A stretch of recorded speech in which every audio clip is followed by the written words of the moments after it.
Hi friends, मैं doctor Rehan Ahmad. आज हम लोग बात करेंगे डायबिटीज या मधुमेह, जिसे शुगर की बीमारी कहा जाता है। सभी लोग इसका नाम सुन चुके हैं। ये ऐसी बीमारी, कॉमन बीमारी है कि घर घर में बीमारी है। तो सबसे पहले हम लोग ये जानते हैं कि डायबिटीज होती कैसे।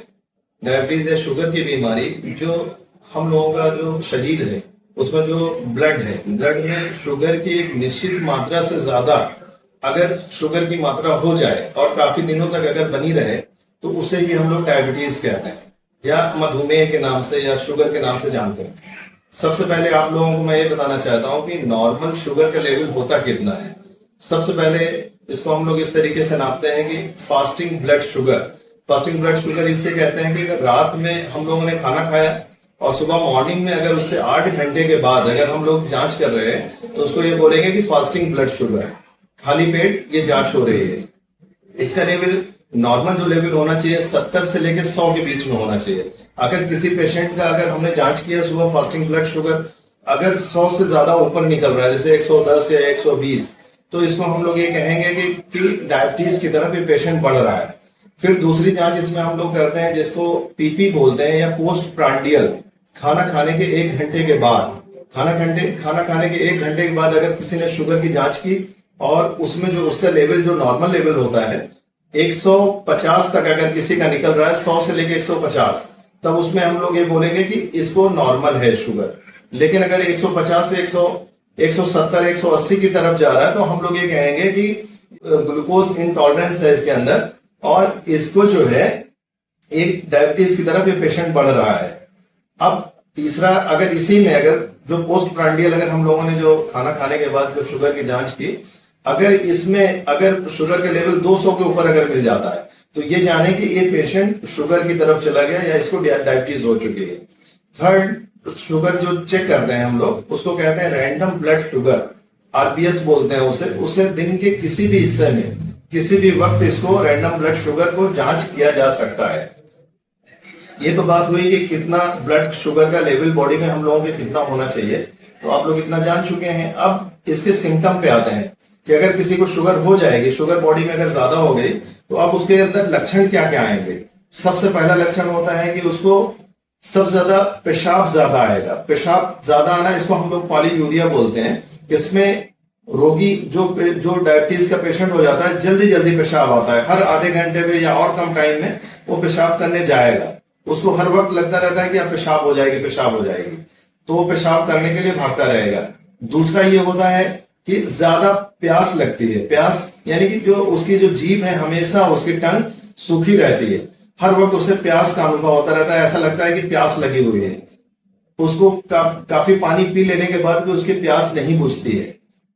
तीसरा होता है कि अगर वो पेशेंट को भूख ज्यादा लगेगी, भूख को बर्दाश्त नहीं कर पाता, अगर थोड़ी देर अगर उसे खाना ना मिले तो उसे बेचैनी या परेशानी होने लगती है।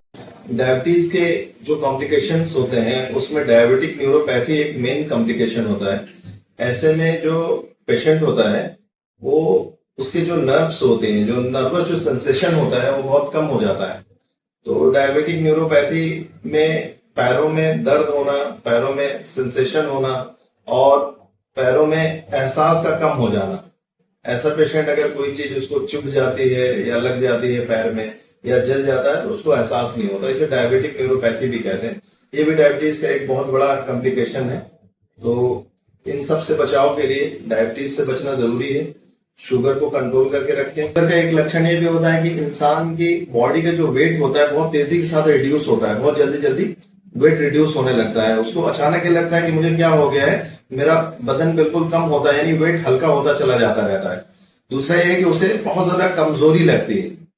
और अगर कोई बॉडी में, अगर शुगर के पेशेंट की बॉडी में अगर कोई जख्म लग जाए या कोई ऐसा जख्म हो जाता है तो जल्दी उसका जख्म सूखता नहीं है। ये भी एक डायबिटीज का एक लक्षण होता है। उसमें भी अलर्ट हो कि हम लोगों के पास पेशेंट आता है तो हम लोग उसमें शुगर की जांच के लिए बोलते हैं कि शुगर की जांच।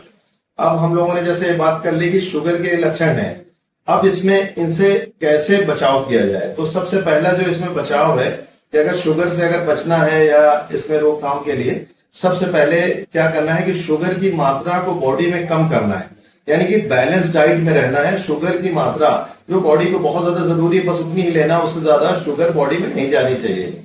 दूसरा यह है कि हरी सब्जियां ज्यादा इंसान को लेना चाहिए, होल ग्रेन लेना चाहिए, ये सब चीज लेना चाहिए। डेली नियमित व्यायाम करे, कम से कम 30 मिनट तक जाकर कहीं टहले, सुबह थोड़ा तेज कदमों से थोड़ा सा बॉडी को अपने आप को थोड़ा सा व्यायाम करे, थोड़ा चले, एक्सरसाइज करे।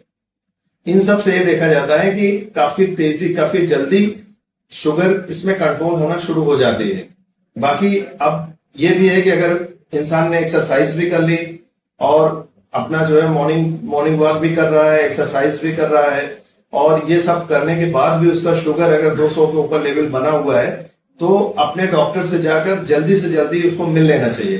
क्योंकि अगर शुगर एक बार अपना अगर जैसे शुगर अगर किसी की बढ़ी रहती है और काफी दिन तक अगर बढ़ी रहती है तो इसके काफी साइड इफेक्ट्स बॉडी में देखने को मिलते हैं।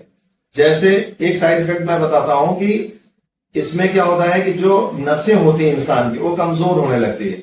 यानी कि वो कंडीशन ऐसी आती है कि उसमें नमनेस टाइप की होने लगती है। जैसे उसके पैर में अगर कांटा चुभ जाए या कोई कील लग जाए तो ऐसे इंसान को पता ही नहीं चल पाता कि उसको उसके पैर में कुछ, अगर उसके पैर को जला दिया जाए तो उसका नर्वस सिस्टम जो होता है इतना कमजोर हुआ रहता है, नसें इतनी कमजोर हो जाती है नर्व्स कि उसमें क्या होता है कि उसमें उसको पता नहीं चलता है।